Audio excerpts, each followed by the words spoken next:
Today on the show, we're talking about the future, the past, and if a famous basketball player was responsible for the death of his dad or not. More of this today on Dude Soup.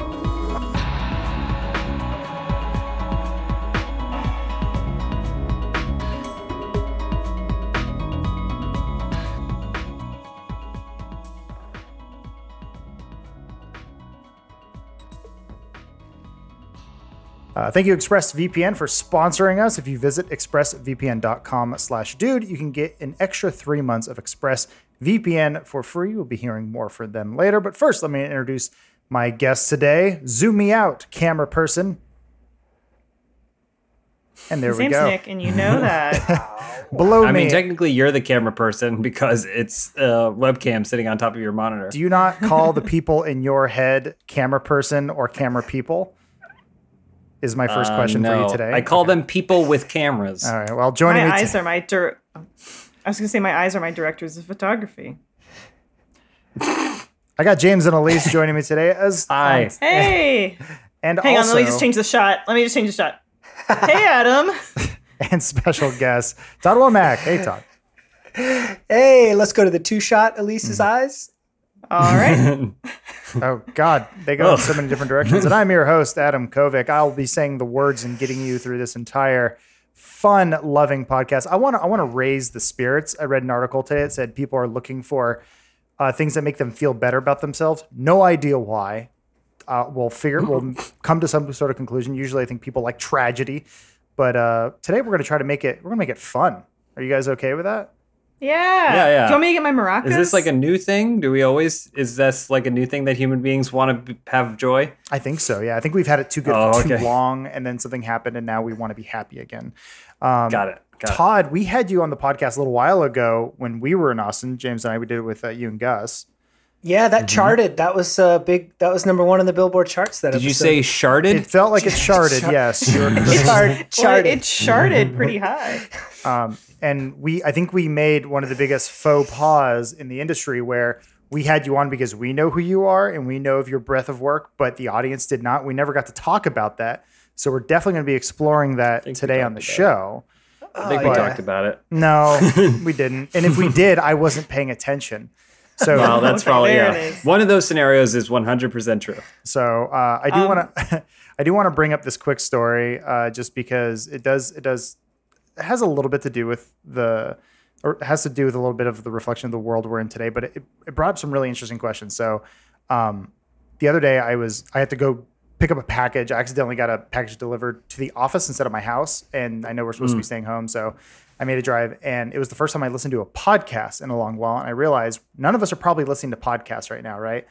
Which is like, because we're just talking to an empty theater of skeletons, most likely. I'm listening to more podcasts than ever before. I know. And I'm not saying that to be a contrarian. It's actually true. Is this anecdotal on your part? Gotcha. It'll get you there. Todd, what about you? Actually, I heard a specialist say that podcasts are way down, so I'm back on that one. I assume most people listen to them in their car these days or on their commute. Podcast listening is down, but production is up because everyone's at home and thinks like, I can make a podcast. Enjoy. No, I'm serious. Those are no, you're right. So it's like podcasts and oil. There's just a glut. Yeah. There's not enough. If everyone has a podcast and there's one listener per podcast, doing pretty good, right? That's like energy from nowhere. What's it called? Cold fusion. That's how you make infinite energy. Well, everybody could just listen to their own podcast. Well, there was I was listening to a New York Times The Daily podcast, which I used to listen to on The Daily, and once the news kept becoming samey, I was like, I'm not really into this. It's kind of really depressing. But they had this really interesting talk about the idea that moving forward in the future, there's going to be two classes of people, the immune and the infected, which I thought was really interesting. And they talked about how the immune will be the special breed of person who will be, they'll have like a badge of honor placed upon them, or it'll be like on an app, but these people can fly. These people can perform surgeries. They're going to be the most valuable people to our society. The way I saw it was like X-Men if society didn't shun them and they actually love them. So anyway, first of all, I thought that was interesting that we could have this potential future. to get clarification, the immune are people who, regardless of their contact with the virus, they are completely unsusceptible to it. This is what we've assumed that people who have gotten over it are immune to it. They probably are for a while. But here's the this is presuming that there's only going to be one virus, this virus, for the rest of time. It like, definitely, that's not how it works. No, of course not. And they talked about then how like it obviously it's not that sort of thing, but we are sort of in this weird, boring dystopia in a weird way, as people tend to call it. And I just thought that was a really interesting, like, it reminded me of the film whose name I can never say correctly, Johnny Mnemonic. Johnny Mnemonic. Pretend there's the problem is you always visualize the M at the beginning. Well, no. Get rid of it. I visualized the VHS case that the movie came in where the reel was his head.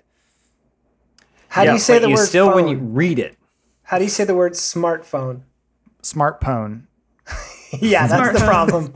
Smartphone. So it's Johnny Phononic? Mnemonic. Yes. Yeah. Johnny Mnemonic. Johnny hooked on phonics. There are certain words Night I just can't say. I've learned. Regardless, but Johnny Mnemonic. He was a special class of person who would download stuff onto his brain. And that's the sort of future we're moving into. It's a very kind of cyberpunk thing. But I was just imagining a weird future where there's a flight full of people and they're all like a special class essentially. And so like if you're an immune person, you can go on this one plane. Mm-hmm. Now, if you're immune, you could do whatever. You can go to bars, you can go to movies, you can. Right. But they only associate with their own. This is Gattaca, guys. We already did this. Gattaca did this a long time ago. It's my favorite movie. Everyone knows it's my favorite movie. No one knows why. It's because it's right about everything. Name one thing Gattaca's been wrong about. The return of retro-style cars. Okay. Correct. Electric vehicles. They sound in that movie the exact same way they sound now that we have laws that say electric vehicles going under whatever 20 miles an hour have to make a noise. Okay. People, two classes of people separated by nature, purely by nature of their birth. Because in Gattaca, there's a society of people who have had their genes manipulated before they were born to kind of give them an edge in society. And so those that are born naturally are taken less seriously, despite the fact that they have all the same skills and potential as anyone else. Now you're just reading off the IMDb page. I got it right here. IMDb. I know. I saw the movie. You don't have to summarize it for me. Well, hold on. There's one more thing. We're just one step away. All three of those things have happened. The only thing that we're waiting on is giant industrial furnaces in the bottom in the bottom of your condo, so that way you can always burn a body if you need to. I have two problems with Gattaca. Go ahead. One, the spelling. Well, we live in a future of, and we're presuming we live in this world where a character like Ethan Hawke is using a small vacuum on his keyboard every day, and everyone goes, "He's so clean." Also, we check DNA all the time. Nothing suspicious about that. A little weird. Just a quick thought. And then you always save a little for the swim back, just a little, right? Otherwise, he would drown. No, that's the idea. That's the whole point.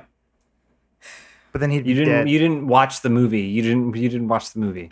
Okay, you didn't learn anything. Todd pranked me by changing his shirt. Todd did change shirts right before the pod. For our listeners, Elise is wearing a bright pink, brand new Funhaus shirt. Have some fun Funhaus shirt, but it is bright pink. And Todd said he needed to go put on deodorant and then returned wearing a bright pink shirt of his own. Well, to be fair, I was sleeping in the shirt. I slept in the shirt that I was wearing before this. So it was filthy. And this is also a Funhaus shirt. I don't know if you can see it, but this is the Funhaus shirt before the words get printed on it. Oh, so I recognize it now. Man. Yeah, there it is. Wow, thanks for the support. Cool. It's kind of a misprint. It's like a very valuable baseball card or something. Yeah. Mm-hmm. Adam, I think this is a very interesting thing to examine. Yeah. Yeah, I love talking about Gattaca. Let's talk about it some more. My skin flakes all the time. It would just using a rock by the beach to get the skin off me wouldn't work. It wouldn't work, but the movie is not indicating that would work. It's just talking about how he's so caught up in this idea of things that he's scraping a shell against his body in the ocean to try and get his junk off. Yeah, but here, let's drill down to the brass tacks here, though. What are like the slanderous names going to be for these two groups? What are we going to call each other? We're not going to call each other the nice name of immunes and infected. You know, like the Munies and yeah. I guess like the Sullied. I don't know. What do you call it? Like the Ronad. Ronad? Oh wow. I mean, I could already see people salivating, like thinking of their next sci-fi novel based on this concept. Or well, there's the weak and the strong. They call them the weak and the strong. We will be the crowned or something. The crowned. Who's what? Who is we? Yeah, who's we? I was saying, all of us are the weak. We're the weak. Yeah, all of us are the weak. You think Todd's going to be immune? No way. No way. We have 95% of Americans haven't had it, so there's a lot of us. There's a lot of us weaklings. Yeah, I call it the wild cards right now because we don't know. You know, it's a coin flip whether it's gonna, and it's not worth. They talk about that a bit on the Daily podcast too, where people are talking about self-vaccinating and sort of like that, and they're like, it's like you don't do that because you don't know what the risks. I mean, you know what the risks are, but obviously there's no template to derive this from. But there are no instructions on the internet yet on how to do it. Right? I'm working on it, and then the do I? Sorry, go ahead. No, go ahead. Oh, nothing. I was saying I'm working on it until the government tells me to stop. Like some pastor that was caught scamming people in the 80s. I don't know. It's just a random reference I thought of. So I don't want to do like a smallpox baby party. Or not smallpox, chickenpox. Mm-hmm. I don't want to do like a chickenpox baby party where I try to get chickenpox. To immune myself. Mm-hmm. Is that what you're telling me? Well, that's up to you, right? It's your decision. Would you, if you could knowingly expose yourself to it with the expectation that you might die, but also might come out the other side stronger for it, do you do it? Peter Parker didn't have a choice, but you do. Yeah, and I already have a lot of responsibility. That's true. So, yeah, I guess so. Well, why not? Fuck it. Well, that's sort of the question in this thing. Right now, we are being asked, unless you're an essential worker in some capacity, would you rather be the person who has the ability to do these, live your life somewhat normally while the rest of us have to live inside?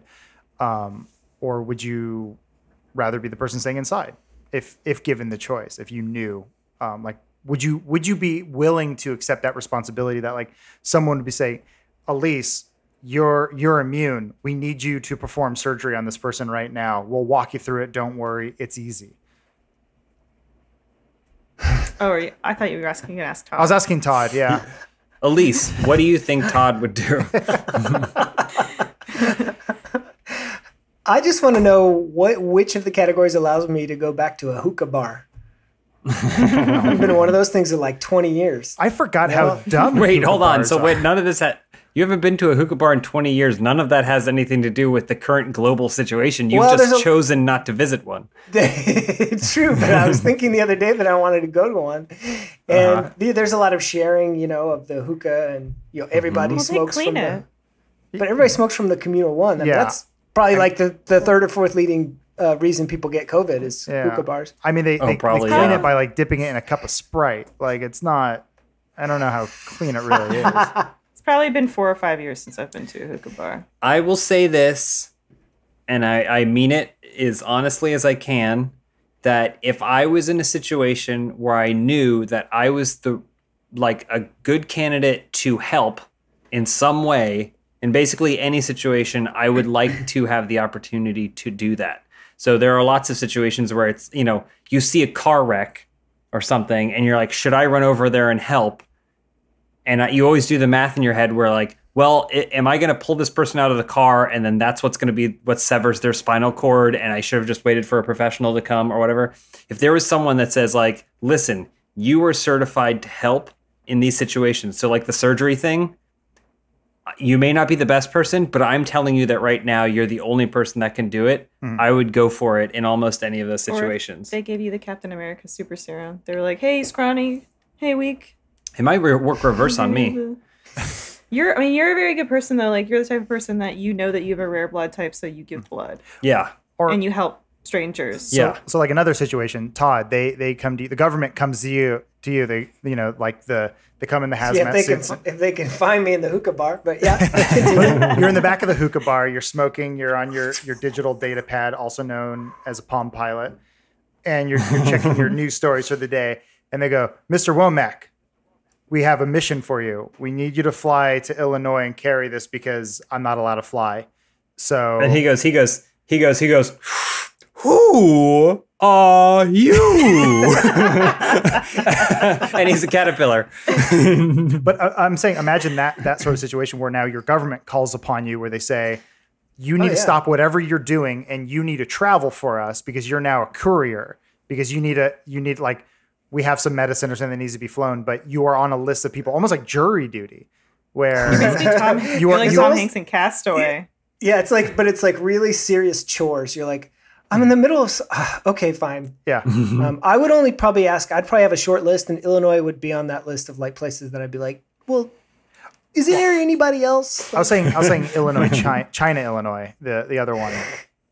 I mean, no, not that either. I'd go, yes. The answer is yes. If it was like Hawaii, Toronto. I've never been to Toronto. I heard it's quite nice. So brave. Can we just real quick give an applause to Todd for his bravery?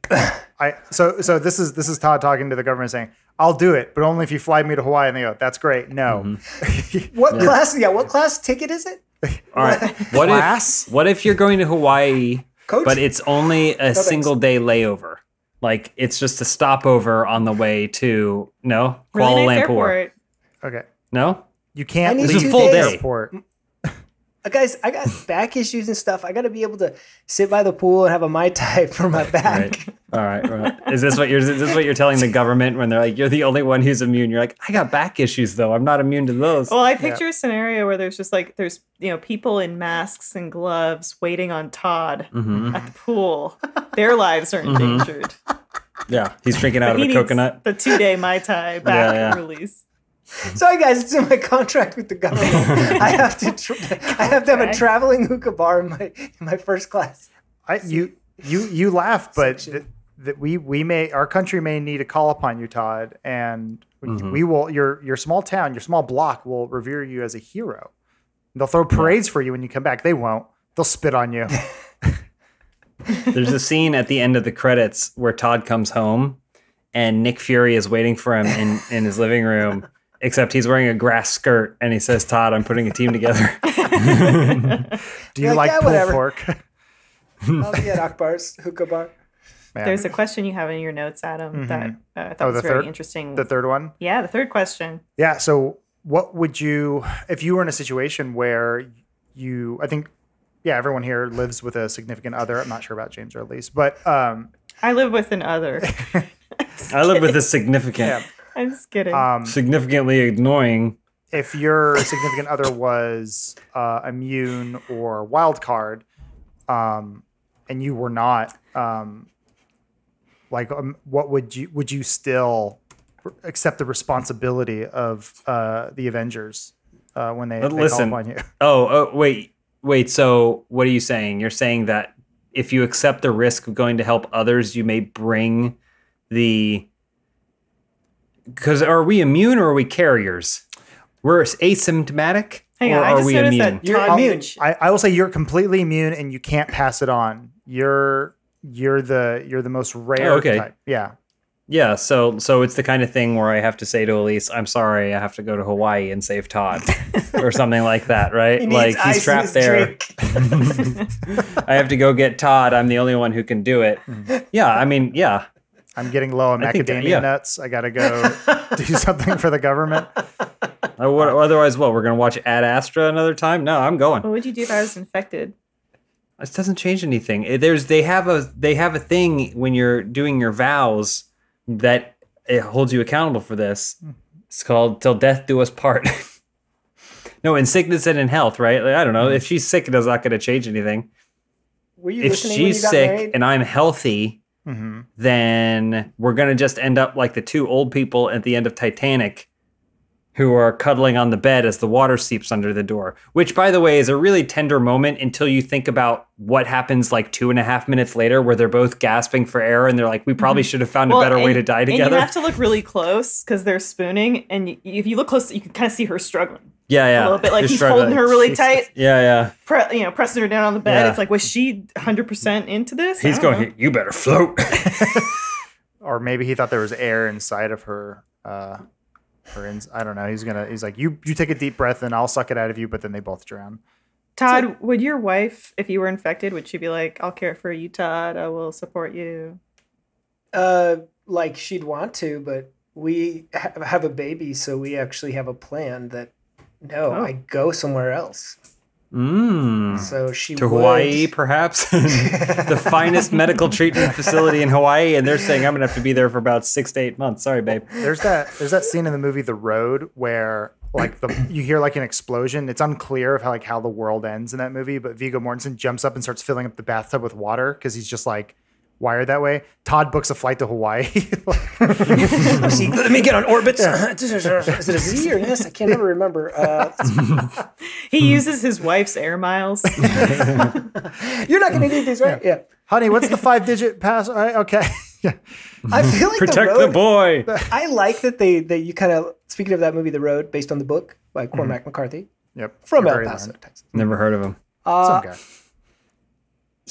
I like that they did that, but I want them to have to do exposition somehow in a movie where they don't talk the whole time, basically about, I want to hear what it was, but I want to see how they would have done that. Like, so, like pushing the shopping cart down I-95 or whatever. They're like, I never read the book. I only saw the movie. So. Oh, me too. I just talk about books. I don't read them. Oh, okay. But I would have liked to see more exposition in the movie. Like, gosh, that was crazy when the thing blew up. It is sort of unclear. Yeah, it's like I think it's just assumed there was like a nuclear holocaust war, that lasted 6 years, I guess, which doesn't make a lot of sense. This is a side note, but I always get distracted in movies by things that I don't like. Like, I don't like to see messes being made in movies because I'm always wondering when they're going to. Example? I want them to cut back. Like, if somebody like just flips out and they like break up and they're like, fuck this, and they like make a mess of the room. They just throw a vase and they turn over a table, whatever. I always want them to put in a scene where somebody's picking it back up. Like later on, you cut back to it. Somebody. Do you guys not do that? That's a PA's job. You're saying, Todd, because your immersion is broken or your OCD kicks in. Is that what you're saying? Yeah, in really weird ways. That's fine. Like, I'm not that clean. Yeah. But I don't want to see messes in movies. And when fair. in like Avengers, when they wreck New York, God, I hate that because I'm like, God, it's gonna take the city forever. Well, that's the plot of Spider-Man: Homecoming or whatever, and Daredevil, the TV show. It opens and the budgetary restrictions imposed by the. Did you see Fantastic Beasts? No. Oh, I did. I just didn't like it. Say the whole title because it's bad. But Fantastic Beasts and Where to Find Them. J.K. Rowling's. That's where Eddie Redmayne's this guy. He's playing one of these guys who it's just my Fantastic Beasts. You must have liked the end of that movie though, right? Because there was a big battle in New York City, and then at the end they were like, "All right, well, we can't leave this by the way it is," and then they use magic to fix everything, and no one cares, and then they just undo it all. That was the best part of the movie when they put everything. So you want more movies together. that are satisfying the same way J.K. Rowling's Wizarding World's Fantastic Beasts and Where to Find Them with Grindelwald is. The ending, yes. That seems to be the trouble with prequels in general, right? It either needs to line up or it needs to basically have no effect on the future movies because you have to set it back. So like you could do whatever you want, but it has to be set back to zero. Or you say it lines up, even though like if it's a prequel movie like Star Wars, it's this big giant mess, but it still goes. And then he became Darth Vader. And you go, I guess, okay. Seems a little rushed at the end there, but I get it. You ever see the Wizard of Oz movie that Sam Raimi made with James Franco? No. Oh, the Great Oz, Great and Powerful? Oz the Great and Powerful. Thank you. That movie is like watching it try and meet up with the beginning of Wizard of Oz is like watching a baseball player slide into home.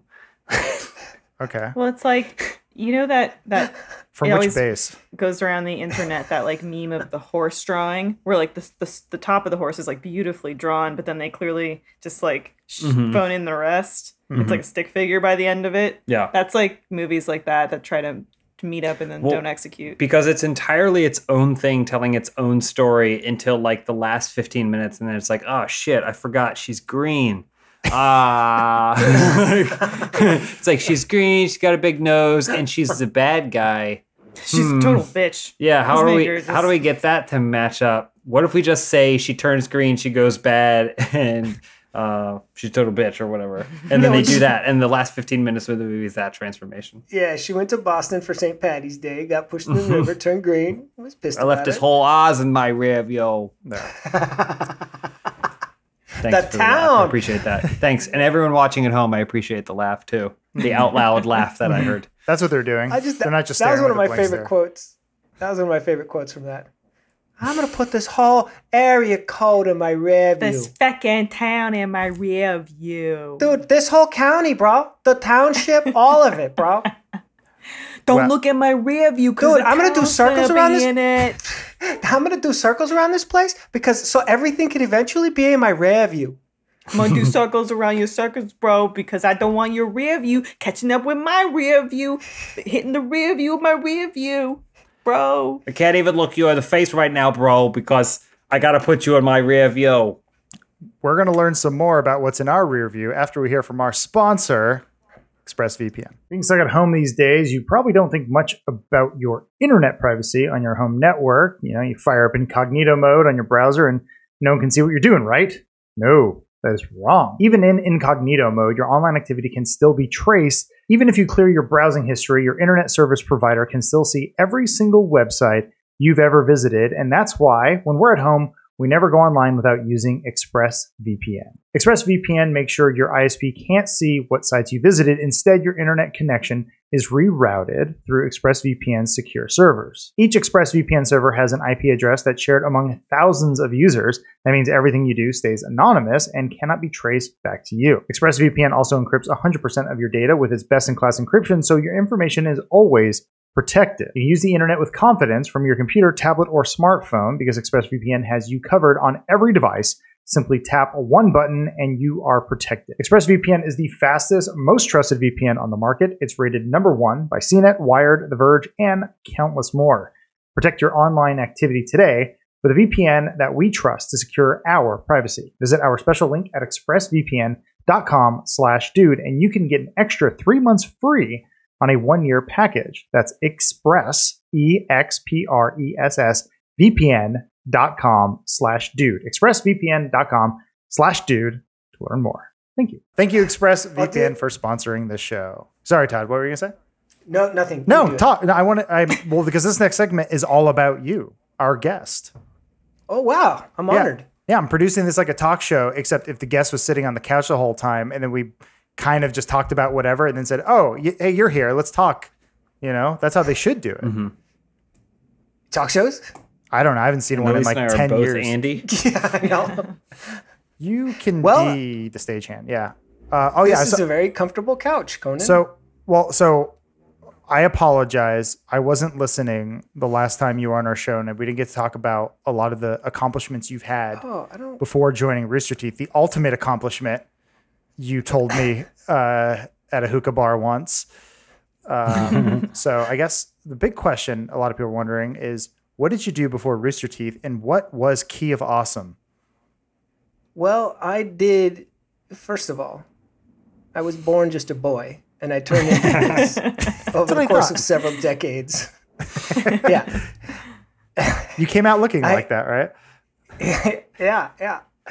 I was a stand-up comic here. I finished college here in Austin, where I am, and moved to New York to do stand-up comedy. Mm-hmm. How would you describe your type of stand-up? Like observational? Pretty wacky. Pretty wacky. Gallagher Did you Did you start every set by dragging a large chest out with you that was filled with things? Because I wanted to do a stand-up bit where I always carried with me a giant chest. And at the start of my set, I would drag out the chest, set it down, but then never open it and then drag it off again when I was done. Yeah, that's worth it probably for the first 3 or 4 shows. And then you're like, I'm going to drag this fucking thing to Secaucus now? Great. I moved to New York in 2000 from Austin and started doing stand-up there. Mm-hmm. And, just did whatever little gig thing on the side and was doing okay, and eventually kind of, started booking like commercials, or I'd get a little part on a show, or things like Chappelle's show was probably the coolest thing I was on early. Oh, man. And then, just doing the scene, and that was really cool because they throw you into the pit right away. You're like, right away you're on shows with they close the show and you're like some dummy that has to bring people to it, but like Jim Gaffigan and, Patrice O'Neill and Greg Giraldo and, just tons of super firepower comedians. So, New York's a great place to do that. You just get pounded. And then I think that really helped me out when I got into videos later on, because the real way to see if something's funny is go say it in front of a group of people and then feel that nothingness that comes back in person. Mm-hmm, and then that makes you go shit, I need to work harder and write funnier stuff. Because internet stuff, I'm not bagging anybody, but let's say the generation the Smosh guys grew up, they never had to do that shit to anybody in person, Right. They just they never had a live audience. Yeah, so they're oh, this is funny. And younger people who haven't seen everything are like, oh yeah, I really like that. Whereas, you're 28 and you go in front of a crowd of metropolitan people from New York City, they're gonna be like, no. No. So you sort of have a reverse learning curve, because right now so much content is made for almost single individuals and not a crowd. You are creating content where people feel like I'm reaching through the screen and I'm talking specifically to you, Bobby Dean, and you know what I mean? It's like that versus getting that immediate feedback. Versus it is different types of content in that regard. Right. And it's also internet stuff is more about, in my opinion, a lot of it is more about you glom onto the personality. Mm. I like you guys and you can kind of do whatever. I'm going to sort of watch it, as long as that's sort of compelling. I'm not saying people don't work hard, but it's a lot about likability and that kind of thing. And then something like stand-up is very much is your hour awesome? Does Dave Chappelle blow you away with his hour of original thoughts that you're like, oh my God, I never, But yeah, I did that for 6 years in New York and then left to LA, and I was going to quit. And one of my friends who's a writer on Conan now was like, yeah, but the only thing worse than quitting stand-up, the only thing worse than doing stand-up is quitting stand-up. So that quickly became true. So I started doing that again, and I started messing around more at the UCB, where I had done a lot of stuff in New York, and just kind of did more sketch stuff and this and that. And then I got back into stand-up, and I started by about 2008, 9, 10, I was doing more professional stuff, colleges, clubs, and corporate events and stuff like that. And then a guy I had performed with in New York, we used to do these just wacky sketch shows all around town. We'd go up and do a 2-man London DJ. We were kind of just dicks, and we'd get into the fights with the audience, and I would do whatever weird character. So my stand-up was always weird characters crammed into stand-up. So I was actually a more natural sketch comedian. Mm-hmm. So he was his name was Mark, and he was hired by this company who owned these YouTube channels. One was called Barely Political, and they had started with a skeleton crew and then this really kind of cringy Obama girl video character.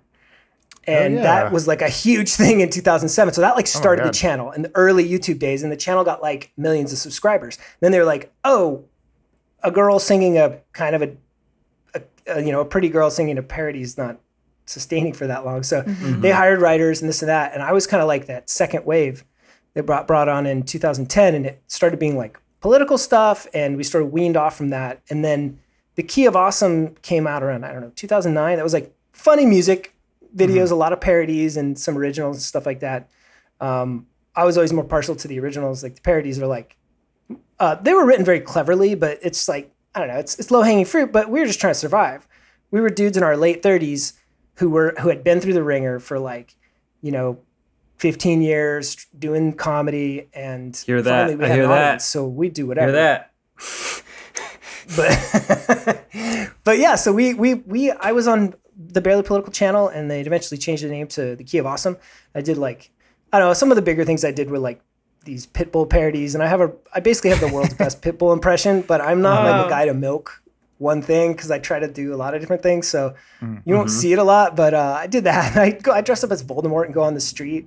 One time I dressed up as Voldemort and went to SantaCon, and I was like all in black, and then there's just thousands of people dressed up as Santa, and I just went around being like, Dumbledore told me this was Voldemort, what the fuck? What the fuck's going on? What is this? And I just interview people. So I don't know, I just do wacky stuff like that. So eventually that came to an end because this is a weird part. This is actually the actually interesting part.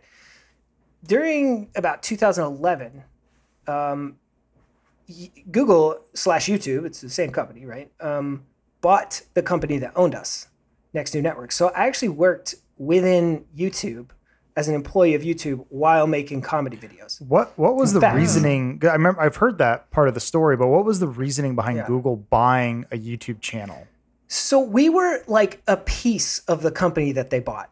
We were the piece that got that company to the place they were. They were like, look at this. Look what we do for our creators. We enabled these creators. And you have like these, it was the Gregory brothers and like us. Gregory brothers were like on a different deal. We were fully owned. They were like kind of side owned. But it was like, you have these people, really talented people making these great things. And then the company kind of takes the credit and goes, look at what we're able to do for the company. And the corporate people are like, oh yeah, companies do that. And they buy the company. And then you're like, these three idiots in the corner are making videos. And we just kind of came with the deal. In fact, right away, like the admins and everybody got full-time Google jobs, and we were turned into temps, which was really fucking irritating because we were making like 500 million views a year and like working our asses off 90 hours a week, shooting outside in freezing conditions. Like we were just really, really grinding. And sounds like temp work, yeah. Yeah. But eventually we started doing things for Google. Like we'd make like videos for them. We'd make funny things. We'd guinea pig YouTube features. Like we actually talked to the YouTube team of engineers who come in and like be like, hey, what do you guys think about this and that? And what's striking about that is at that time, they didn't like really know YouTube. They didn't use it. We were on it every day and used it. And they were just kind of like, oh, we think the creators would really like this and da-da-da. And we're like, you'll never see that feature used. Why would you do that? Yeah. There's just so much money to enable all those things. But eventually, a lot of corporate things end. A new guy got put in charge of the division, and that division was the YouTube Spaces. So you'll hear about these YouTube Spaces. You guys work from around the corner from one. Yeah. I actually hosted the opening party for that, and shot a bunch of stuff there. And I may have been there, I think. Yeah, there's one in like London, New York. Yeah. There's ones in Germany and Tokyo and all this stuff. So that was the department that was doing that. That was the company that got bought. And so we would like worked within that, but also we're doing like YouTube videos, big YouTube videos for the whole, sketch, fake commercials were my favorite thing, music parodies, this, that. So at some point somebody else got in charge and he's like, okay, we don't need fucking comedians here. Shut this off. And my wife and I were just, dating at the time. And we were like, she went to New York to be a dancer, like a real one. And so whoever's like it's funny. Me, Todd, is that what you're saying? It's funny. Not what I do. You said a dancer, and I immediately like pictured ballet. But then when you said a real one, I pictured spinning on a stripper pole. So. No, it's the other way. The other way. Yeah. Well, yeah. That was the conversation they had in the film Independence Day, when the first ladies with is it Vivica A. Fox? It's Will Smith's wife. He goes, what do you do, honey? He goes, oh, I'm a dancer. She goes, the ballet. She goes, no, people put money in a G-string. And she goes, like clutches So her you're pearls. telling me the character of Jennifer Lopez in Hustlers was not based off of your wife. Is that what you're saying? No, she's not Hispanic. Yet. And we, so we moved back to Austin. My family's here, and I knew Matt and Bernie from like top creator events and whatever.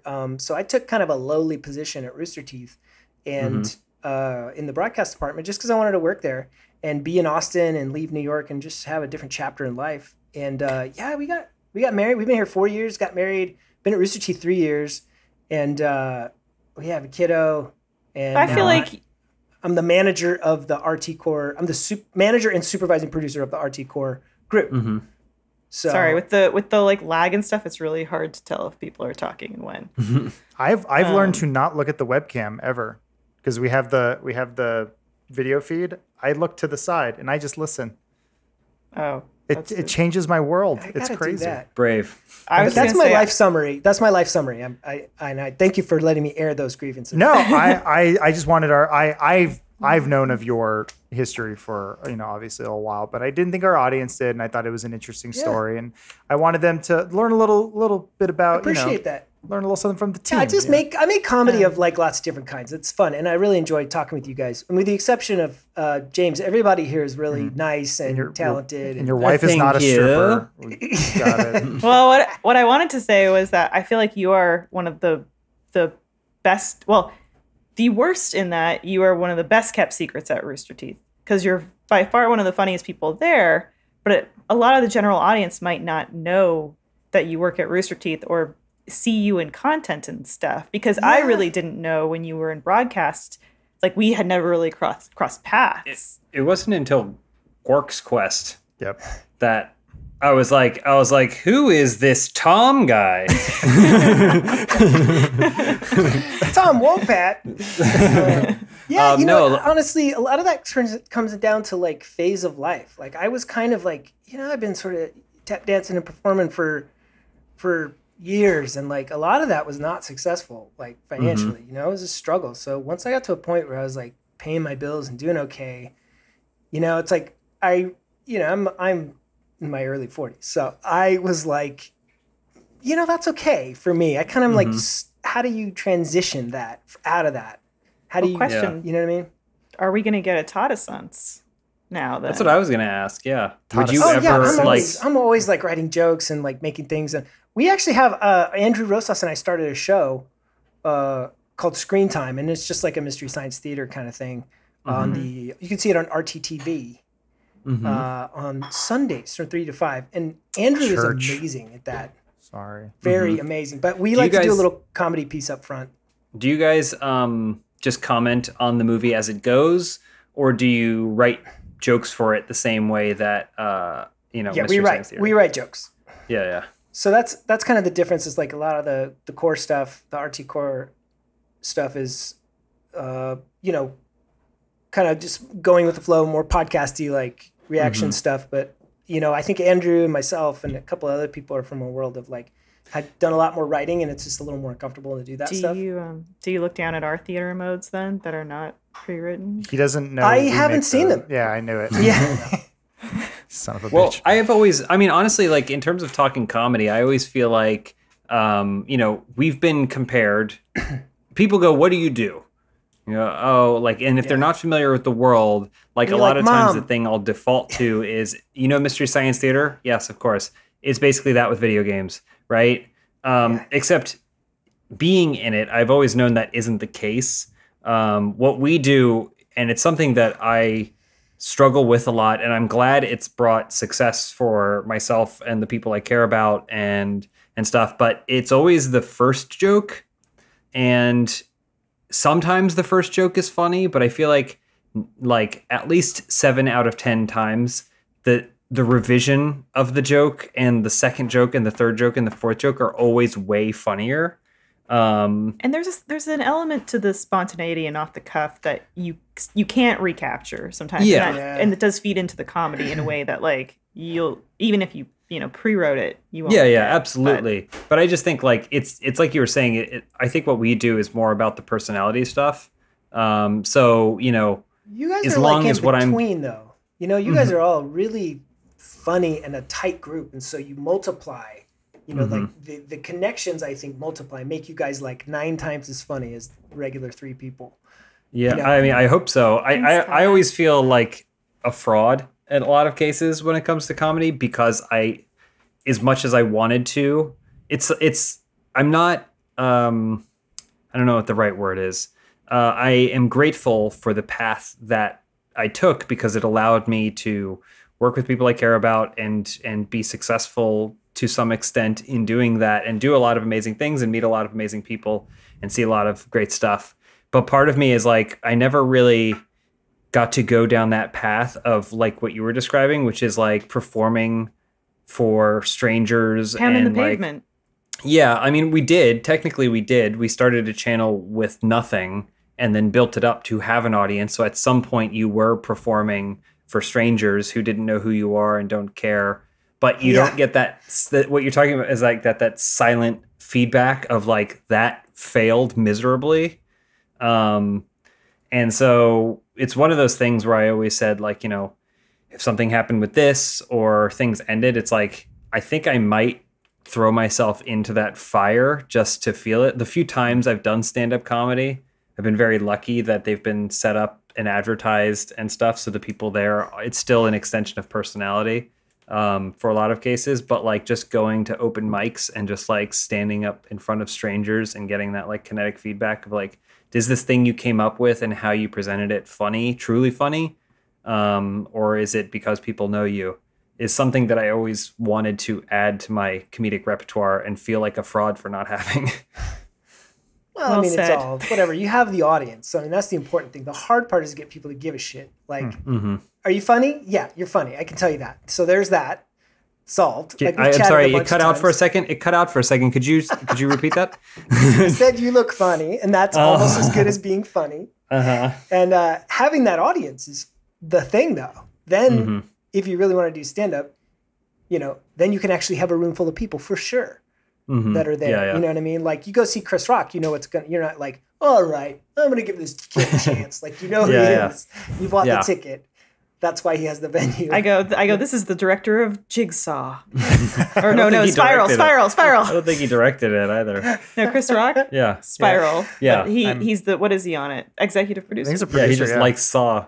He likes the Saw movies. He had drinks with Blumhouse and said, when you bringing Saw back, like, do you want to bring it back? And he said, me? And now we have new Saws. Do you guys want to see my investor pitch, by the way? You guys might have a little Funhaus Yeah, you got a clip. Oh, yeah. I brought a clip. This is just from Screen Time. This is just something loose we were doing. I'm gonna tee this up. It goes on for much longer, but it's just a little clip here. Yeah. And this is an invention that I came up with that I think a lot of people could make a lot of money on. I wanted you guys to get on the ground. We invested. Career shift again. James and I invested. So this is me showing John and Andrew from my group my video that I made, my presentation video for the investment. All right.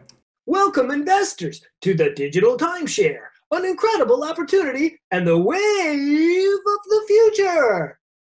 I love this already. Look at me now. I'm in Tahiti. Oh, my God. I'm having so much fun in this digital timeshare. Whoa. Tahitian coffee, the very best. Did you guys hear that? I unmuted it for that part. Yes. I did, yeah. Can I tell you my favorite thing about that is you do what I do, which is you're showing people this and you just have unbridled joy on your face.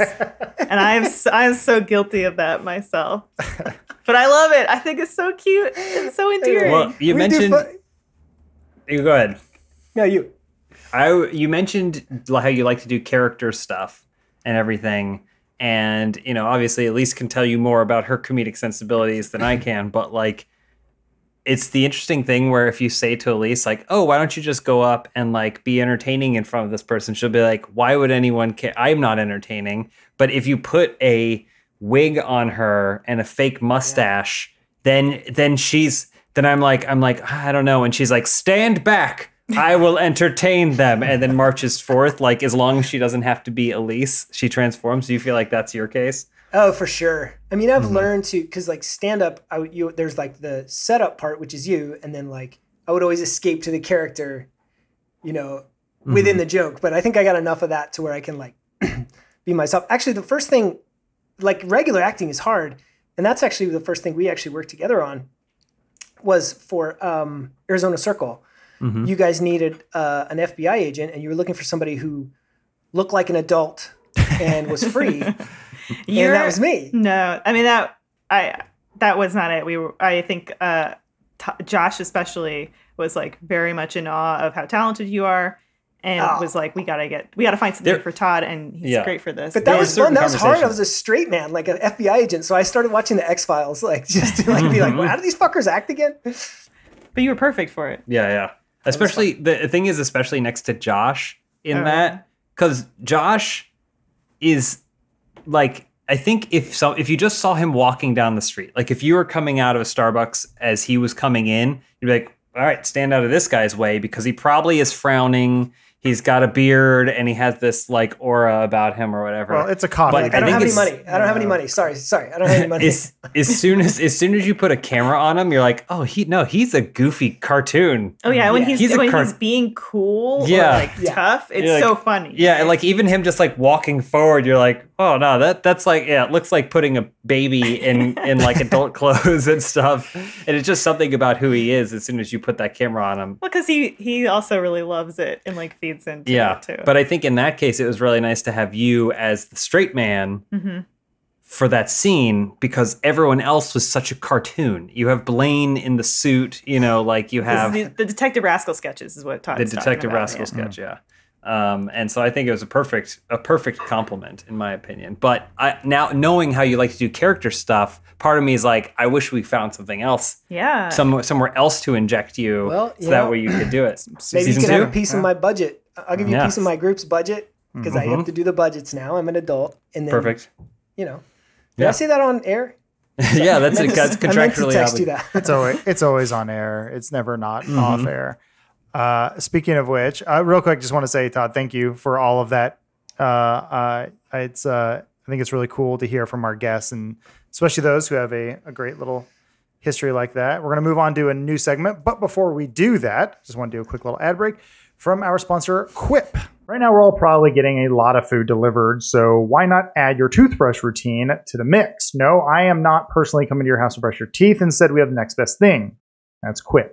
Let's go ahead and talk about brushing our teeth. 75% of us use old, worn-out bristles that are ineffective, and even more people forget to floss daily. Good health starts with good habits, and Quip makes it easy by delivering all the oral care essentials you need to brush and floss better. The Quip electric toothbrush has timed sonic vibrations with 30-second pulses to guide a dentist-recommended 2-minute routine. I really like this because it makes sure that I brush my teeth perfectly every night before I go to bed, and I just get a little reminder inside of my face. Quip also has an eco-friendly refillable floss with a dispenser you keep for life and expanding string that helps to clean all the space in between. Quip brush heads, toothpaste, and floss refills are automatically delivered on a dentist-recommended schedule every 3 months for just $5 each, and shipping is always free. Join over 3 million happy customers and practice good oral care easily and affordably with Quip, starting at $25.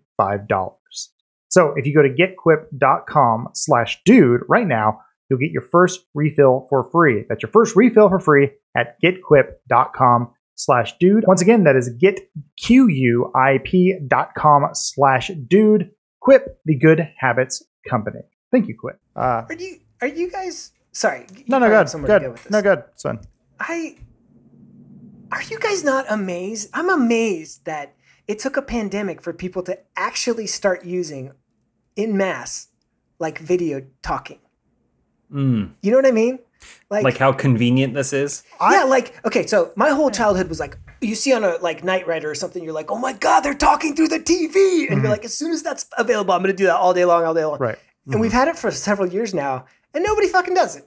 It's because social constructs and the institutions in place prevent us from being our digital forms. Like digital timeshares, that's genius.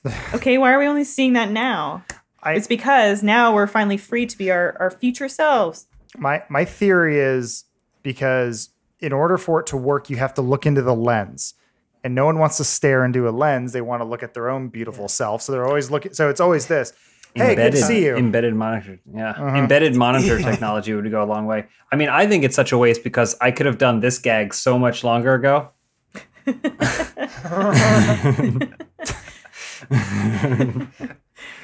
I think it will. I don't know. I think I think video technology is awesome. I'm with you there, Todd, where it's like when we were all young, we're like video calls, flying cars. Like we got half of that, we're there. Like maybe even with drones, it's getting even closer. So it's like, it's pretty cool. But then the reality is Well, I don't want to do that because texting is really the best way. It's like leaving a message that you can read anytime and you don't have to. Yeah. It's like most people I feel like have their phone on mute all the time anyway. I'll say this, having the isolation has led to me appreciating sitting on a call a little bit more. Like I don't know, just like getting into a voice chat with someone and then doing, like I was hanging out with a friend this weekend in that we were both in the same Discord and doing something kind of like silently, but together. And then occasionally just like, hey man, what's this? Like you just have an open line of playing Animal Crossing. I was on the phone playing Animal Crossing. I was playing some Civilization with Joel. And so like, but it was like an open line of communication. And normally I would be like, no, why would I ever do that? Unless I needed to talk to you specifically about something, why would I ever do that? Mm-hmm. But given this, I have appreciated that more. Texting, I feel like I am less into, but that's an efficiency thing. I was really prepared for this. I mean, I went to high school and college in the 90s, so I'm like, dude, I'll just play my CDs and call people on the phone. I've been doing this forever. Todd's living in the tree. He ran to under his bed and pulled out an old shoebox that had his pager in it. Yeah, little Nirvana. I'm ready. Well, I want to I guess I should never said this. I'm just thinking of coming back out of the ad break. Thank you, Quip. There it is. All right, I want to move on to our last segment of the show. It's a new thing I'm working on. It's a little thing that I like to call good news, bad news.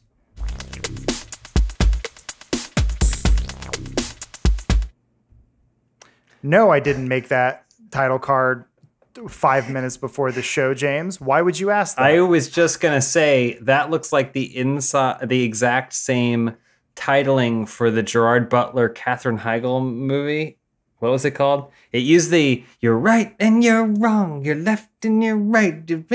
What's that movie? Gerard Butler and Katherine Heigl did a movie together. I don't know. Oh, and I'm pretty sure that's the same font and logo. Come on, guys. I just thought it wasn't long enough. It was in our library. Here's the thing. I could look that up through the power of Google. I could say the word Gerard Butler, Katherine Heigl movie, and it would give me the title. I don't want to look it up. No. Yeah, what's going to happen after that? We'll be that's it's going to show me a picture of him leaning on her, and it's going to be a white background. I can already see it, and I don't want to. And the logo's the same. Anyway, is this the bad news? I feel like at the very least, I want everyone here to be neutral. Obviously, I want you to feel a little high. I don't want you to feel low. So I'm going to give you all a good story, and then to balance it all out, I'm going to give you a bad news story.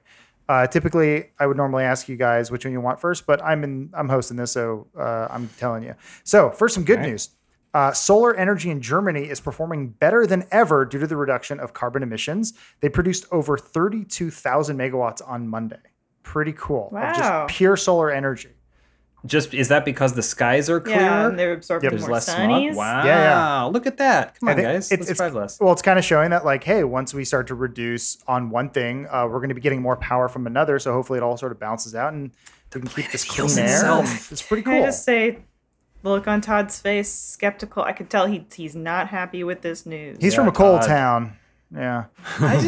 I get it. The sun should stay home too. Okay. You know what I mean? Rules are for everyone. Well, to balance it out That's for the Todds of the world, the bad news story is Solar Roads, which was a very popular Indiegogo. It's also, I think it's called like Solar Roads Damn It or something, some cool edgy name. They had their Sandpoint installation vandalized the other day. This is a company that's trying to make like basically everything solar. So like highways and walkways. Looks like someone just kind of hit it with a hammer. And what? I don't understand. Can we see? Yeah. What it is? I'll pull it up here. Go for it. I'm just curious what. Oh, okay. So it's just a little thing. Okay, it's a little platform. They're testing it. Why is this an Indiegogo? Why am I? It raised like $2 million so they can start building. A lot of people have called it stupid. But so it's raising money to install things publicly, I guess. Yeah. Okay. Like imagine if everything was solar panels, just constantly creating energy, except it looks like if you walk on it, it breaks. So bad news. Sorry, everyone. Bunch of dicks. I mean, here's the thing. A regular road, if you took a crowbar to a regular road, it would also ruin that road. Mm-hmm. So we can't cause this as a strike against solar roads, right? It's a strike against roads in general. They are weak. What about driving a car on it? Would it withstand that? I just went to the Indiegogo site and there was a picture of a moose walking on the road and it seemed to be okay, so I can only assume cars are fine too. But a hammer, you throw a hammer into the game. Some of the comments were saying like, oh, if only there was a way to put solar panels somewhere higher where you couldn't hit it with a hammer. Too bad. What are you going to do? Make floating technology? Get out of here. On to some good news. Former basketball player and baseball player and golfer. Yeah. Michael Jordan is donating his entire share of the proceeds from the Last Dance documentary to charitable causes. Very good on Michael Jordan. Very nice. Yeah. MJ. Mm-hmm. Some bad news, though. There's a good chance that Michael Jordan got his dad killed in the 90s due to his crippling gambling addiction. Yeah. That's not really... Is that news, though? Is that really news? I saw some Reddit post about that, too. But do you know how fucking rich Michael Jordan is? Yeah. Very rich. And how much of it he spent on gambling. Especially... Tell you how rich. Oh, yeah. How rich? Sorry. Go to celebritynetworth.com. Well, that's no indication because I'm going to look up Todd right now and it's going to say $4 billion. I sent you an article about Michael Jordan's watch collection. Did you guys happen to read it? I saw it, yeah. Yes. It describes one watch that he owns, which is a watch made with real tires from like Formula One race cars that have won. So even his watch is a winner. Like he accepts no less. I will give this to Michael Jordan. You know? He is the only man post-Hitler that pulled off that mustache and said, what are you going to do about it? I'm not the only... Thank God you say that because I feel like I'm the only person that looks at that mustache and is like, Michael, it's a little narrow. It is a little narrow, but he can do whatever he wants because he's a winner. He was on... Did you guys see the documentary, by the way? Was you watching it? Yeah. No. I'd like to. Yeah, I was a big basketball nerd in the 90s, so that was like...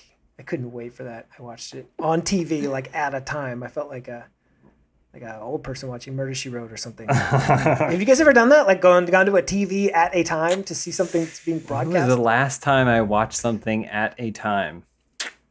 I think we watched an SNL once. I think maybe the Eddie Murphy. No, I don't know. We watched an SNL within the last year at a time, streaming on a on-demand thing. I think nothing signifies the death more than what happened recently where I was working in the office. Jess came in and goes, hey, how do we do the DirecTV thing? How do we go to the channel? And she's like, they're doing this thing right now. Lady Gaga's performing and they're showing it. And so we had to find it on the internet. It was on MTV, except they were streaming it on Twitter at the same time. And the broadcast was, I think, ahead and the stream was behind. So Jess was watching it on her phone. By the time I got it working on TV, Lady Gaga was done. And it had moved on. And I was like, okay, well, maybe we don't watch TV live anymore. I mean, when it comes to like HBO stuff, like Game of Thrones, everyone was basically doing it, right? Everyone was tuning in as soon as the video was unlocking at 9 p.m. and then watching it, right? Yeah. So around that time. Well, yeah. Okay, I'm going to finish up the segment. This is kind of up to you guys. These are sort of a throwback to earlier in the show. These are my wild cards. They could be good news or bad news. You tell me. First news, Venom 2 has been delayed to June 25th, 2021. I don't know. I don't know if that's good news or bad news. That's good news for me. Okay. But what did you guys? Because the longer we can go without another Venom, the better. Bad news. I enjoyed that. I enjoyed Tom Hardy. I enjoyed Venom. I'm also. I didn't mind it. Why you say it like that? Venom. Is that not how it's pronounced? Venom. I pronounce it Venom. This also could be we still don't know, a Suicide Squad situation where they go, didn't care for the first one. Oh, you're doing it again, but now you have a competent director. And I wish that were the case, but I'm going to toss a bad news in here for you. Mm-hmm. That they released the title of the film. What is it? And it's called Venom, There Will Be Carnage, which is the second worst line from the movie. So the first worst line being, sorry about Venom. Sorry about Venom. Sorry about Venom. And then the second worst line is when the character Carnage goes, there will be carnage, wearing a Party City wig. So, well, although there were tons of messes in that movie created by Venom, I kind of liked it. But that was a case where, I saw it in the timeline where everybody panned it and then it just went away. And then it was like for like $2 or something, like wait. And I was like, hey, hon, you want to watch this thing? It's whatever. And we watched it. And we're like, that was fun. Okay. No expectations. Here's the problem with the timeline. It made $1 billion. That's what bothered me. I'm okay with movies being bad, but when they're successful and bad, that's what bothers me the most. Then I can't just be like, they're harmless. Well, What's the most successful worst movie? I mean, I would put Venom up there as being pretty successful and terrible. I would also add Suicide Squad is also terrible, but very successful. So I don't want to say Avatar, but my brain says Avatar. Mm-hmm. Yeah. I didn't like I think Avatar was at least competently made. I don't know that it lasts, but I think it was like at least a functioning thing. Dude, as like an accent nerd, I hated that the guy, you could hear his like Aussie accent. He was trying to do that like bland East Coast accent. Yeah. And you could just hear him being like, we got to save those blue people. I didn't do nothing to nobody. Well, you know, they're out there. They spent $250 million on the movie, and they said, "Oh, hey James, we gotta cast somebody." He's like, you boy, what day is it? Yeah. It's Avatar Day, sir.